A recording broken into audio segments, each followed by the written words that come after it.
최근에 제가 진행하고 있는 사건 중에 음식점 종업원을 대상으로 한 강제추행 사건이 있었는데, 의뢰인께서 어떻게든 해결을 하기 위해 음식점으로 여러 차례 찾아가고 음식점 사장님에게 연락을 하여 합의를 주선해달라고 계속적으로 연락을 하였던 거죠. 합의가 되지도 않았을 뿐만 아니라 피해자분이 수사기관에 의뢰인에 대한 엄벌 탄원서까지 제출하였습니다.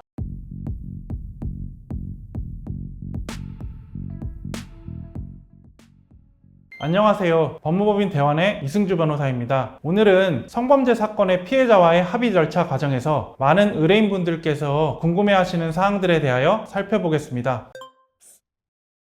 의뢰인분들 중에 혼자서 수사기관의 조사를 받고 피해자와 합의를 진행하시다 저를 찾아오시는 분들이 계신데, 그때까지 사건이 진행된 내용들을 살펴보면 안타까운 경우들이 종종 있습니다. 합의를 시도한다는 명목하에 성범죄 피해자에게 계속적으로 합의를 종용하는 문자 메시지를 보내거나 피해자 회사에 직접 찾아가서 합의를 시도하는 것이죠. 피해자 입장에서는 가해자가 자신에게 계속 연락을 하거나 자신을 직접 찾아오는 상황이 공포스러울 수밖에 없습니다. 더군다나 사건 당사자가 되면 객관적으로 상황을 바라보지 못하기 때문에 가해자가 피해자에게 말을 하거나 메시지를 보내는 과정에서 피해자의 감정적인 부분을 자극할 가능성이 매우 높습니다. 최근에 제가 진행하고 있는 사건 중에 음식점 종업원을 대상으로 한 강제추행 사건이 있었는데, 의뢰인께서 어떻게든 해결을 하기 위해 음식점으로 여러 차례 찾아가고 음식점 사장님에게 연락을 하여 합의를 주선해달라고 계속적으로 연락을 하였던 거죠. 합의가 되지도 않았을 뿐만 아니라 피해자분이 수사기관에 의뢰인에 대한 엄벌 탄원서까지 제출하였습니다. 이와 같이 혼자서 무리하게 피해자와 직접 접촉하여 합의를 시도하는 것은 피해자에게 2차 피해를 입힐 수 있고, 경우에 따라서는 별도의 스토킹 범죄라든지 보복 범죄에 휘말릴 수도 있으며, 피해자의 엄벌 탄원서가 수사기관 혹은 재판부에 제출되어 양형상 불리해질 수 있고, 더 나아가 합의 자체가 불가능해지는 최악의 상황에 놓여질 수 있습니다. 따라서 성범죄에 연루되어 피해자와 합의 절차를 진행하게 될 경우에는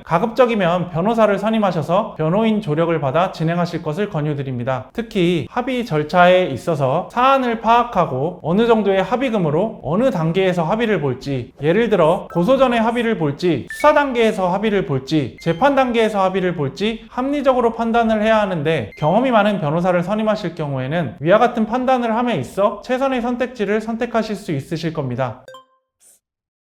마지막으로 합의서를 작성하는 과정에서 유용한 몇 가지 팁을 알려드리겠습니다. 합의에 성공했다면 곧바로 합의금을 지급하고 합의서를 받아야 합니다. 이 합의서에는 가능한 한 피해자가 선처를 탄원하는 내용을 포함하는 것이 좋습니다. 예컨대 합의서에 피해자는 피의자의 처벌을 원하지 않는다는 취지의 문구가 있으면 이를 수사기관 또는 재판부에 제출하였을 때 조금 더 유리하게 작용할 수 있습니다. 또한 고소 전 단계에서 합의를 통해 가해자, 피해자 간 자체적으로 사건을 종결시키고자 하는 경우에는 비밀 유지 조항, 위약금 조항을 삽입하는 것이 좋습니다. 특히 고소 이전 단계에서의 합의를 진행할 경우에는 자신이 하지 않은 행위에 대해서까지 인정하는 취지의 문구를 기재하여서는 안 됩니다. 그 이외에도 구체적인 상황에 따라 합의서를 작성할 때는 유의해야 할 사항들이 있기 때문에 합의서 문구를 작성할 경우에는 변호사의 조언에 따라 신중하게 작성해야 할 필요성이 있습니다. 오늘은 성범죄 피해자와의 합의 절차 진행 시 변호사의 역할과 합의서 작성에 있어 유용한 몇 가지 팁에 대해서 살펴보았습니다. 성범죄에 있어서 피해자와의 합의는 굉장히 중요한 정상 참작 사유에 해당하기 때문에 변호사의 조력을 받아 전략적으로 대응하시길 바랍니다. 오늘 영상이 조금이나마 도움이 되셨다면 좋아요와 구독, 알림 설정 부탁드립니다. 감사합니다.